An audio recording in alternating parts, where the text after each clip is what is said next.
We live. Good evening, everyone. I'm Marin, Jalinos, board member and co-founder of New Jersey Public Health Innovation PAC. And today I'm joined by fellow board member, founder, and treasurer, Lori. Welcome, Lori. Hi, thank you. So welcome to our PAC chat. Thank you guys for joining us. This is an exclusive chat tonight. We're having District 3 Senator Ed Durr. If this is the first time that you're tuning into our PAC chat, or if you're a returning viewer, welcome back. The PAC chat is New Jersey Health Innovation PAC's online platform to get up close and personal with New Jersey-centric legislators, candidates, and influencers, with an emphasis on issues pertaining to health freedom, informed consent, and parental rights. So before we get started and bring on Senator Durr, just want to give everyone a little bit of background on District 3.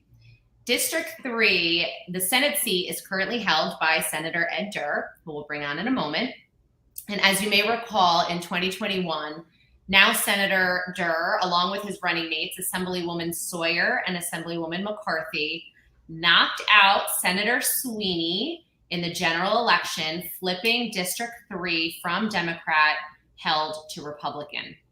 So during the Battle of Trenton, which we referred to when we were all in Trenton and the religious exemption removal bill was stalled essentially in the Senate, Senator Sweeney at the time was medical freedoms. Our community is basically our biggest nemesis.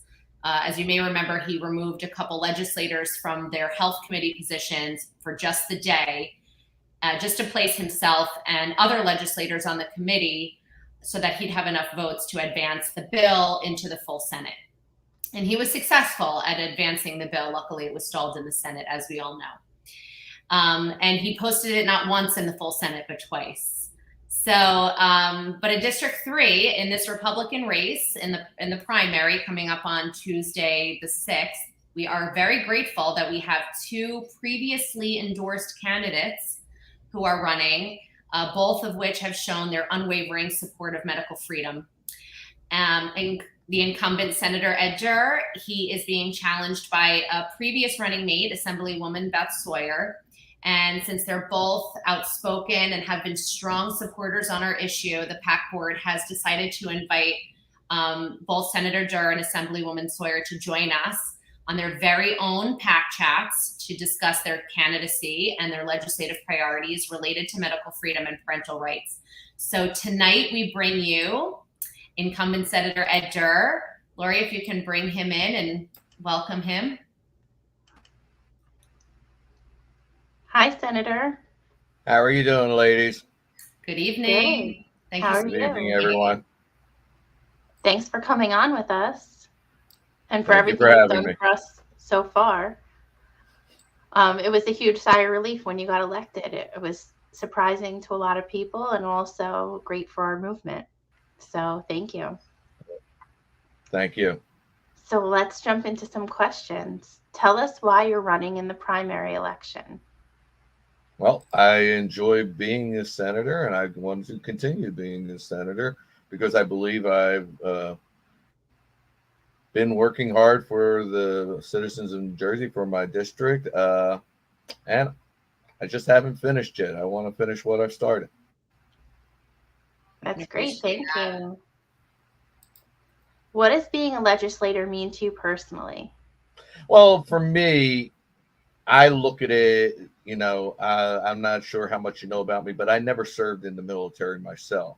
I've had family members who've all served, and this was my opportunity to serve the people because I was not in the military. So this is my way of giving back to the community, to the people, and I cherish that opportunity, and it's very honorable to be, to get people to vote for you and put their trust in you, to believe in you.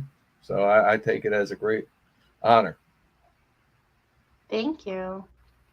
So we know that you've co-sponsored several bills to help health freedom, protect it. Can you shed some light on the context of those bills for our viewers? Well, most of the ones that I have primed are currently being stalled because the legislature is controlled by the Democrats and they do not, work well with freshman senators and especially in the minority party. So they don't allow you to really move things. As far as the ones that I'm co-sponsoring on, there has been slight movement, but it's still the Democrats are holding a very tight, guard on what can go through, given the fact that. Go ahead. Sorry. Can you tell us the context of those bills? So what kind of bills have you put out? I mean, just so people know, because when we were talking. I have the one bill that that speaks to the parents' right for no instrument could be used on a child without a parent's consent. That I believe it's 1106 is the bill number, where you have to be notified before any medical device can be used, and that means anything, whether it be a Band-Aid or a needle or any shots. There is I think it was 831 that speaks of the parents' rights, and the child's rights for not having to take the vaccine. And then I have, your school curriculum ones. I have your anti-mutilation bill that prevents any surgeries being done. And right now we are looking into more about the school agenda, where they're trying to be able to change, your child's gender or name recognition without you being notified. I think parents should be involved in everything about their child. This is not to say one thing is better or worse, but I think the parents are the ultimate guardian, and keeper of their child, and they have the right to be notified of all things. This is not the state's child. The state should not be telling you what you can and can't do with your child in that regard. So I have to push back against the state. I just don't believe that the state has this right. Thank you for that. I appreciate it. How would winning the election in the Senate enhance your ability to lead on the issues of medical freedom and parental rights?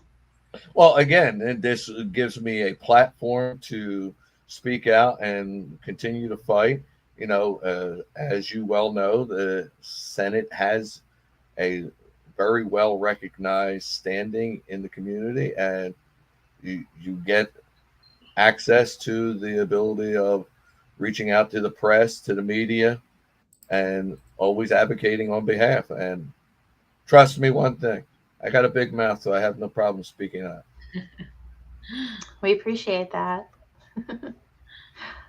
What I wanted to explain before too, when you were talking about how your bill gets bottlenecked, we've kind of spoken about that in a different instance, where the chairs of the committees are the ones who put up the bills. So all of our health bills would get tied up in health committee, and the chair of that committee gets to decide what he releases or doesn't. And we've seen it on our issue before. So if you're new to our PAC chats, what happened was they switched out people because the people that were on health committee, Democrat, Republican, whoever was on there, the bill was not going to move out of committee, and they needed it to. So the Senate president, along with the chair, decided who to put in to that committee to pass it for that day.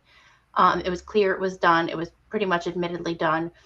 And then the next committee, so I guess education, the committees can hold it up, and then this Senate president can decide not to put up the bill. So you can make whatever bill, but if it doesn't make it past that, it doesn't get seen. It doesn't see the light of day. So when he was saying bottleneck, that's pretty much what he means. They withhold whatever they want.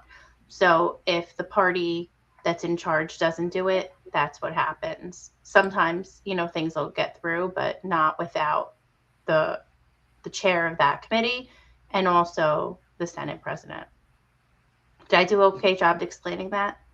You did an excellent job, because that's exactly what is taking place. Because I am on the health committee, and my chair he more or less came right to me and said, none of your bills are going to move in my committee. He's told me flat out. So we're working to change that. But in the meantime, but what I wanted to explain to people is that, because a lot of times you see people that are commenting, or people new to politics, the past 3 years, if you weren't involved before, you pretty much are now, or you're just going to stay under your rock, because it came for everybody. Your job, your kids education. If those are things you don't value, I'm not sure what else you would value. But now at this point, I think people are paying more attention. But if they don't understand how it works, admittedly, I didn't previous to getting involved in health freedom.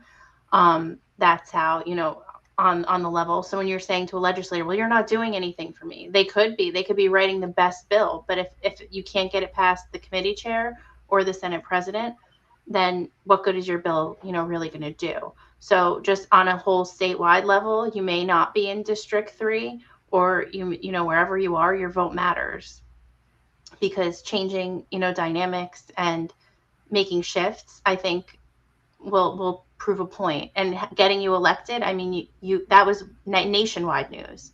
People in other states were calling me like, oh, did you see what happened in Jersey? I'm like, yeah, you got on Tucker, right? But Sometimes, yes. It's a big news. And I think it also sends a message when you mess with parents, or you go after certain issues that aren't affecting you, right? That nobody was being hurt by our religious exemption. And going after parents in your state may not always be the ending may not be what you want it to be. So I thank you for even that, shaking it up enough to say, wow, what happened before this that made this happen? And I appreciate, there were probably a lot of factors, not just us, but that was his last major war was on the parents in New Jersey, and we can tell who won, and it was Ed the trucker. Right. Well, I mean, think about it. For how many years the state kept saying they wanted more parents involved. They want you to, get involved with your child's education, get involved, come out to the community. And now you do. And now they're calling you terrorists because you actually want to have a say. And again, this is your ultimate right. Nobody is going to be your child's strongest advocate than you. And you should have a say and a right to fight for your children. And no matter what, whether the chair is going to refuse to move your bill, does that mean you shouldn't try? No. I mean, everybody told me that there's no way I'm going to beat Steve Sweeney. So should I have not tried? You got to continue to fight. You fight no matter what the mountain is. You could take that fight and you continue to fight. You're going to win. Trust me. You just get, it's the old saying. What's the old adage? How do you eat an elephant? One bite at a time. So, well, thanks for starting on our elephant. But yeah, I just wanted to clarify, because I think sometimes people don't get it. They'll go after our biggest supporters and be like, well, you're not doing anything. And I'm like, they've done so much. You just don't see it because we have a bottleneck. And that bottleneck for us happens to be in District 19. But it's great to have senators out there willing to make these bills, willing to make noise, willing to say, this is what I want. And you never know. People did not think you were going to be Steve Sweeney. So you never know, that we may get a different health committee chair, and we may get some movement on some good bills for us. Absolutely. So my last question for you is, recently the NJDOH has proposed revisions to rules concerning child immunizations and related topics. This would essentially circumvent the New Jersey legislature. Can you share your thoughts on that proposal? Well, I think it's pretty simple. I'm not happy about it, given the sheer fact that it's coming around me. Again, this is taking the power out of the people's voice. Well, the legislature is the direct representative of the people, and they are taking your voice away by circumventing the legislature.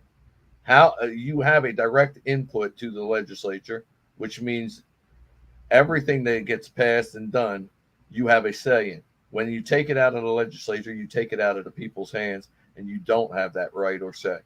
And this bothers me. This is just another move of Governor Murphy to centralize and make it tyranny under his regime.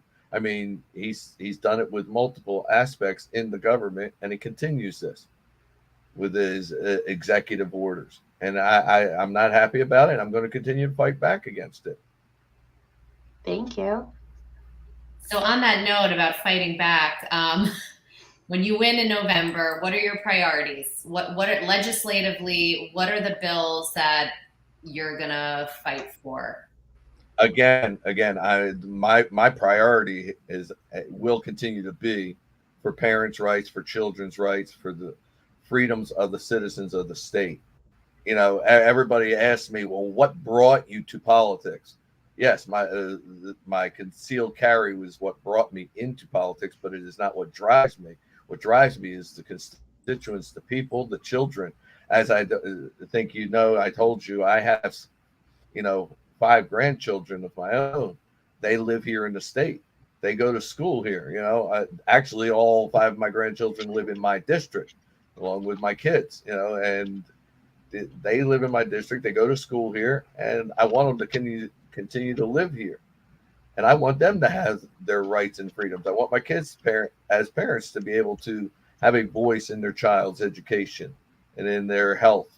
So this is going to be my priority. It continues to be my priority.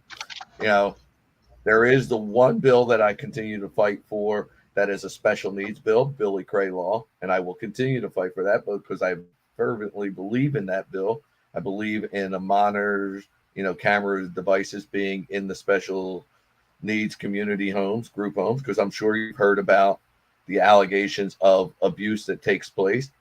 Well, I believe cameras will at least capture the perpetrators of this violence, because we are having people do it and not be prosecuted. As in the case of Billy Cray, he was a young man who was killed and nobody went to jail for this. So this is my priority, is the citizens, the parents, the children. Yeah. There seems to be an overall lack of accountability happening just everywhere we turn, right? There's just not enough people being held accountable for the horrible things that are happening. I mean, especially with COVID and Governor Murphy's emergency orders. I mean, look what happened with the children and the learning regression and masking 2-year-olds and what that did to their learning and their speech and, the nursing home death still, no one's been held accountable for that. Nobody's been held accountable. Nobody's been checked on it. Nobody's went to jail for it. Nobody's been, punished. So these are the things that we have to continue to push back and fight. No matter what, and no matter whose feelings it hurts, we have to fight and come back and continue to fight for our kids. I said this, a while back that, it doesn't matter if you're Democrat, Republican, or independent. Your child is your most precious gift in life. And you're going to be the one who's going to fight the hardest. And you don't care about the politics of it. You're going to care about your child. You're going to fight for it. And that's with your family. Everybody wants to fight for their family. So, right. Yeah. I mean, it goes back to the founding of our PAC is we're a bipartisan PAC.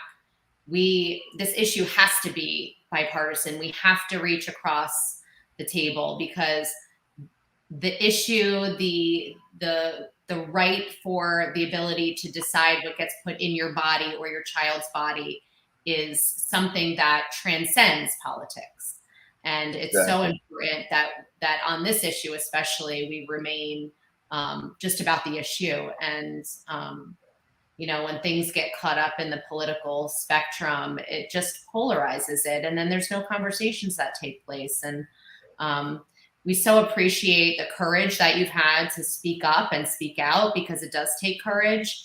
And especially early on in the COVID pandemic, when, a lot of people were afraid and we really didn't know what was going on, but we still had legislators speaking up and standing up and saying, well, we need to make decisions based on what we know. And this is what we know. And this doesn't feel right what the governor is doing. And I just appreciate the courage that it takes to speak up. It's not easy and you get criticized for it, but if not, there's no conversation and there's no moving forward. So We so appreciate that, and we appreciate the bills that you've put forth.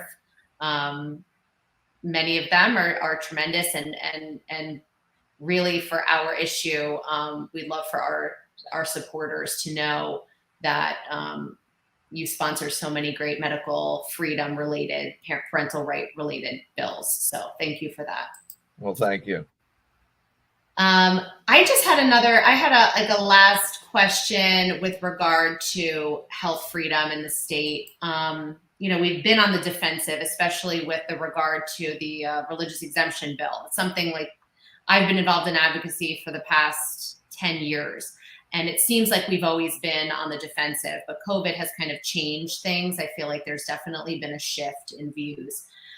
Do you feel like New Jersey is going to get to the place where we're not on the defensive anymore and we can be more on the offensive? I think that it is starting to change where people are able to start opening up the eyes that people have a right to decide in this regard, that there is issues that need to be addressed as far as, the immunizations, the vaccines, and everybody has a right to question, and they have a right to decide for themselves. So I do think going a little bit on the offense is going to continue to go that way, and hopefully we win more over, because I think you're seeing that now where even nationally there are Democrats starting to open their eyes and say, hey, wait a minute, maybe we do have to question this. So yes. Okay, great.